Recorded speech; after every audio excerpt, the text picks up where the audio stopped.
for preparation for preparation for your test on Monday, your Unit 2 summative assessment. And so first things first, we want to go ahead and start working on our bell ringer. Go ahead and take about 4 minutes to work on your bell ringer, and then we'll come together as a class to discuss the right answer. I'm going to start my timer now. Go ahead and start.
All right, so we got about 30 seconds left. If you joined us a little bit later, if you're just joining, we are currently working on the bell ringer.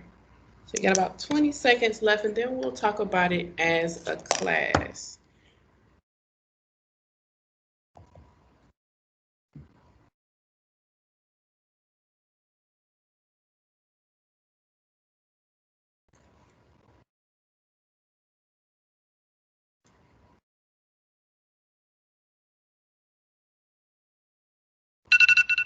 All right.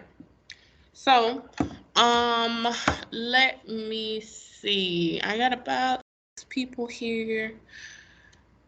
Huh. I guess everybody else forgot we're reviewing for their test. But let me see. I'm gonna go ahead and just work through the bell ringer really quickly, because I want to make sure we have enough time in the class or within the class period to allow you guys to work on your grade repair opportunity. I am hearing that there is not a lot of participation within the grade recovery opportunity for Algebra 1. And so I just want to encourage you guys to please, please, please work on that, so that we can bring your grades up if you need your grades brought up. Our bell ringer today says Connie is given 100 tickets to spend at the carnival. Each carnival ride requires 5 tickets. Which graph can be used to represent the relationship between rides completed and tickets spent? So that is what we are looking for today. You know, the first thing we like to do is underline important information that can help us solve the problem and circle our question. First thing we definitely want to underline would be the 100 tickets that she's given to spend at the carnival. So she starts off with 100 tickets.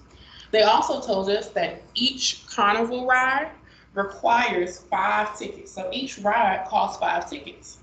Our question says, which graph can be used to represent the relationship between rides completed and tickets spent? So let's go ahead and get started. First things first, I want to take you back a little bit to where we started this unit off identifying the independent variable and the dependent variable. And we also even said that our independent variable could also be called our x value, and our dependent variable could be called our y value.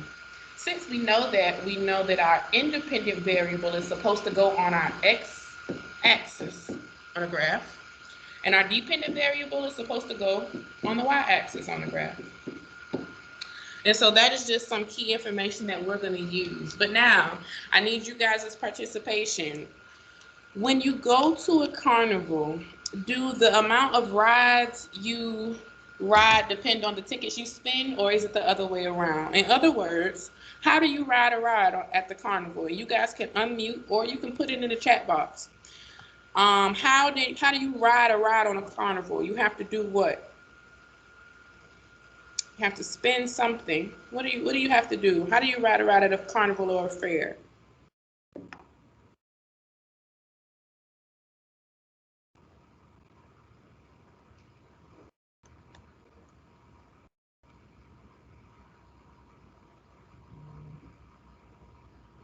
Ms. Crawford says you have to spend the tickets. Very good. And so in order, let me go back in my red. In order for you to ride a ride at the carnival, you have to spend the tickets, which means the tickets spent depends, or I'm sorry, the rides completed. The rides completed depend on the ticket spent.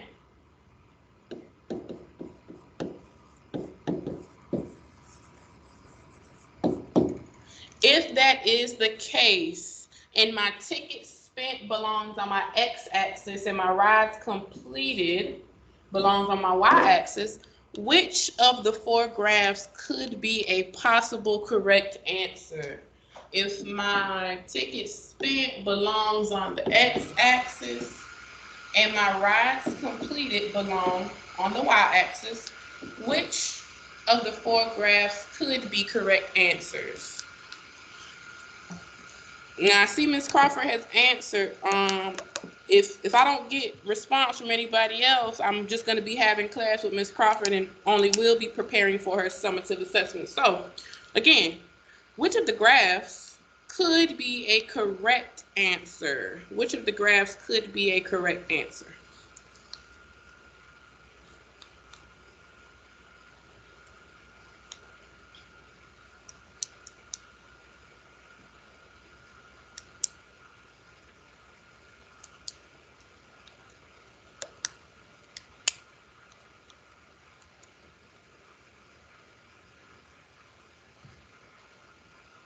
All right, so I went ahead and tried to give everybody enough time. I appreciate you, Ms. Hart, I see a hand raised. Go ahead. Did you have a question? No, ma'am, I didn't mean to raise my hand. Okay, so unfortunately, we only have 2 people participating, which leads me to believe that you guys don't need help preparing for your summative assessment, which means, again, I'm going to have to ask that you guys participate, or I will have to end the class. I'm going to have to end the class. And I know for some of you, you think that that doesn't matter, and you're like, okay, go ahead, end the class. But I promise, you're going to be very, very, very upset at that summative assessment grade when I put it in on Monday. So, which of graphs could be a correct answer? Which of the 4 graphs could be a correct answer? If tickets spent belongs on the x-axis and rides completed belongs on the y-axis. Ms. Treywick and Ms. Lewis and Ms. Harp say B. Ms. Davis says B. Ms. Crawford said A. B, B, B, A. What do we think? Mr. Cheatwood, I see you're logged in. Are you listening to the lesson, or did you just log in to be marked present, baby? Mr. Hudson, I see you are logged in. Are you logged in just to be marked present, or are you listening? Need to know. It's a difference, guys.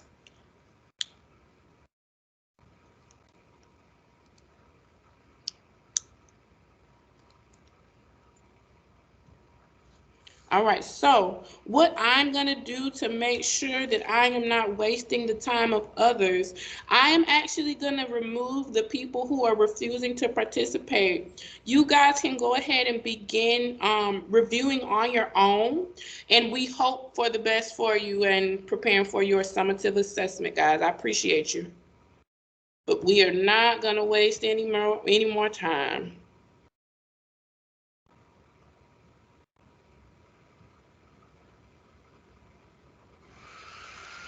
There we go. So now, I appreciate my people who have gone ahead and participated. Mr. Hudson, I see you joined us. Does that mean you plan on participating, baby? You can unmute and answer. It's fine. Someone just removed me. I removed you, right? So I'm asking, now that you've come back, did you want to participate? Yes. Okay. So which of the 4 choices could be a correct answer? Mr. Cheatwood, I see you've come back, which I guess means you want to try to participate. So I'm going to ask again, which of the 4 answers could be a correct choice based on the information we have so far?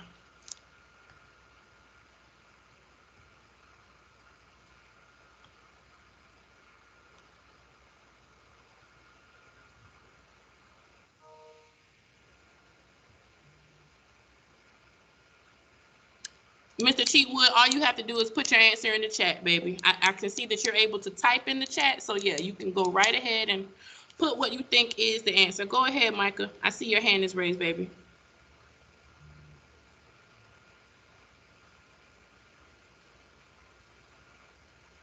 So Mr. Cheatwood says B. Micah, I saw your hand raised. You go right ahead. Micah says B. Very good. So 2 of the possible correct choices could have been A or B. Very good. Now that we know A or B is one of our possible correct answers, we want to go ahead and X out the other 2. We want to eliminate the other 2 answers. Okay, so now we want to know, is it A or B? Let's use a table. I'm going to draw a table down here.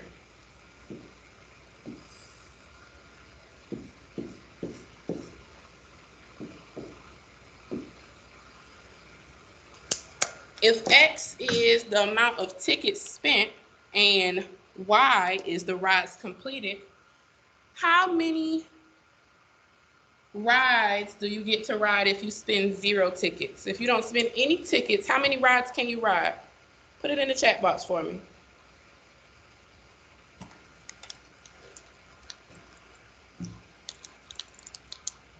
If you spend 0 tickets, how many rides can you ride?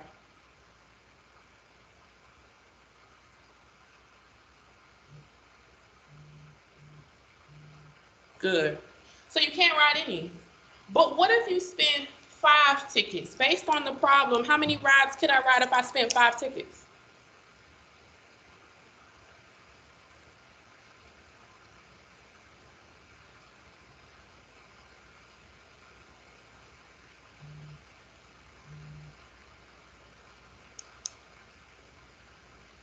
I see some people answering. So remember, our problem told us, very good, every ride is 5 tickets. And so if I spend 5 tickets, I can ride 1 ride. What about if I spend 10 tickets?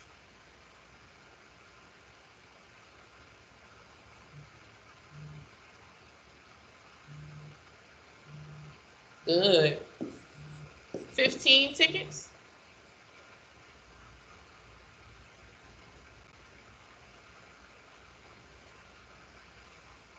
What about 15 tickets? How many rides could I ride?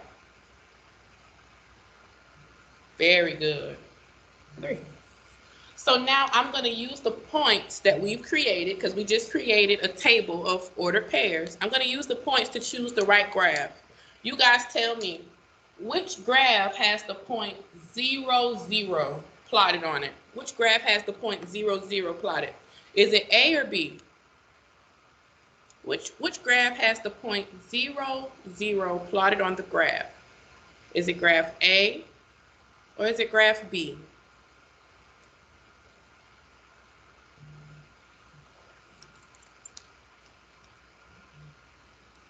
Very good. I'm seeing a lot of B's. So here is that point 0, 0. Very good. Very good.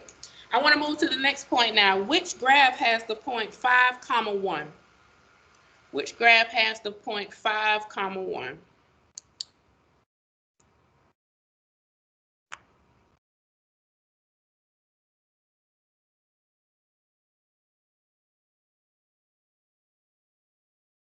Ms. Davis thinks graph B has the point 5, 1. What do we think?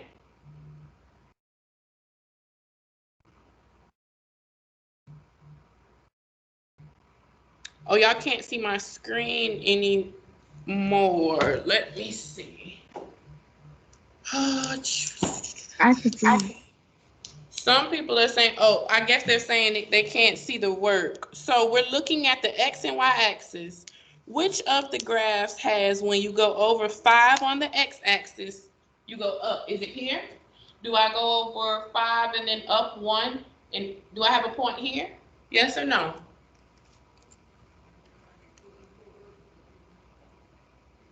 Do I have a point right there at 5, 1? What about here when I go over 5 and up 1? What about now?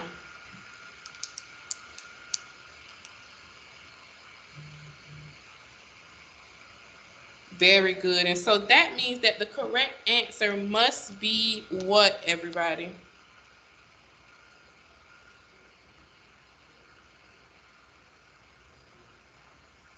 Good job. The correct answer must be B. Our correct graph to model this scenario is B. So very, very nice job. The bell ringer took way too long today because I had to beg people to participate. So going forward, I won't wait that long for people to participate. I will just let you all work on your own.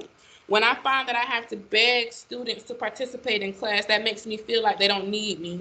And if that is the case, then again, I'm gonna have to let the class work on their own going forward.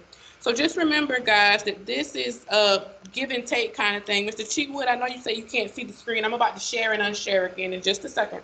But remember that the class is a give and take thing. I cannot give 110% if nobody else is giving any. So just want to be sure that we don't cause the class to be canceled because we aren't participating. Let me go ahead and stop sharing. There we go. And let's move to today's review lesson. Here we go. Mr. Cheatwood, let me know if you can see my screen now, baby.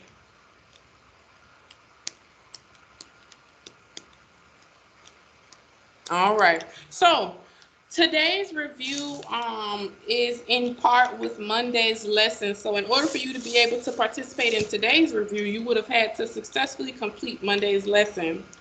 On this coming Monday, you'll be given this formula sheet. Let me scroll to the top. You'll be given this formula sheet to use on your test. So again, on this coming Monday, you will receive this very same formula sheet on your test. Now, I know formula sheets make you feel like you have a cheat sheet, but they don't help you if you don't know what to use and how to use it. On our test this Monday, I want you to only use the formula sheet for this portion of it, this portion right here. We have been talking about arithmetic sequences, the recursive and explicit rule, and I gave it to you guys on Monday in the form of a recording. So we are going to be using our formula sheet to complete that are just like the questions on the test.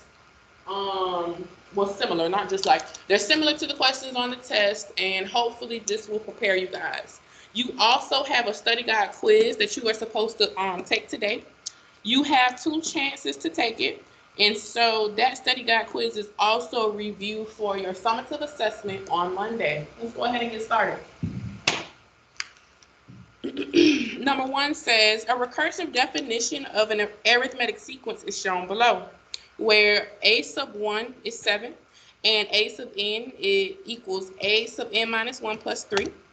It says, which of the following expressions represents the nth term of the sequence? And I went ahead and copied that part of the formula sheet here for us to use. So, first things first, raise your hand if you completed or you watched the video for Monday's lesson. Let me see how many people I have that actually did Monday's work.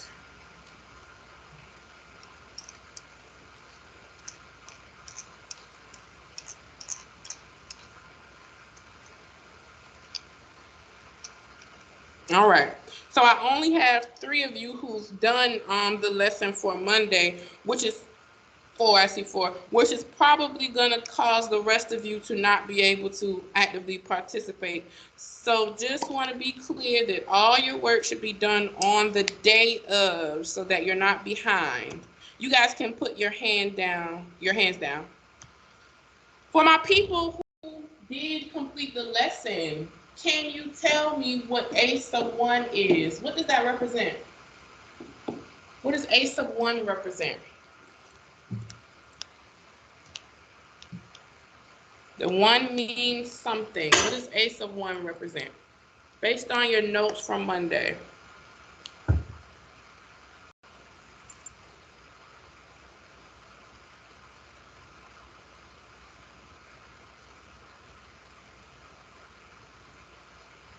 What does a sub 1 represent based on your notes from Monday? I know I had about 4 people who said that they watched the lesson, so let's see.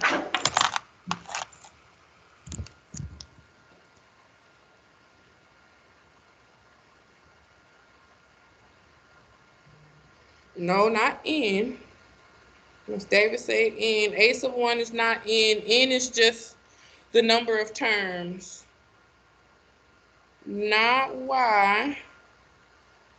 Mr. Cheatwood said he watched it. What does a sub 1 mean? If n is 1, that must be the what? Ms. Davis, I think you're trying to say it. There used to be an n right there, but now there's a 1. So what does that 1 represent?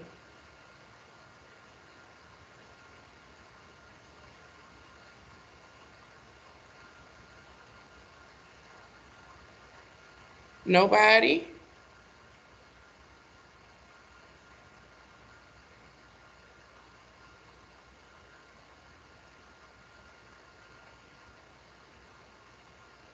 Did we watch it? We don't remember. We didn't take notes. What's the matter? Why don't we remember what a sub 1 is? This is a very easy one.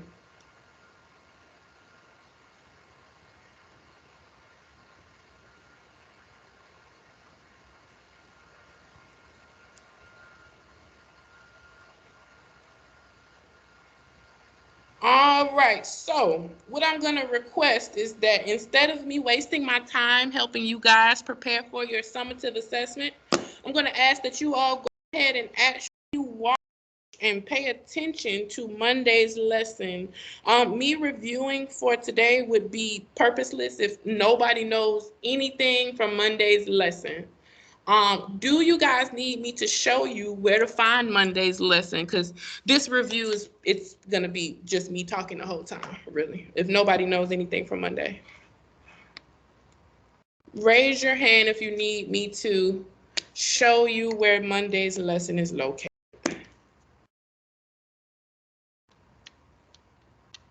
All right. If not, I'm gonna go ahead and end this live session. I kind of feel like my time's been wasted. So I want you guys to be sure to look at Monday's lesson and prepare for your summative assessment using your study guide quiz. You guys take care. See you Monday.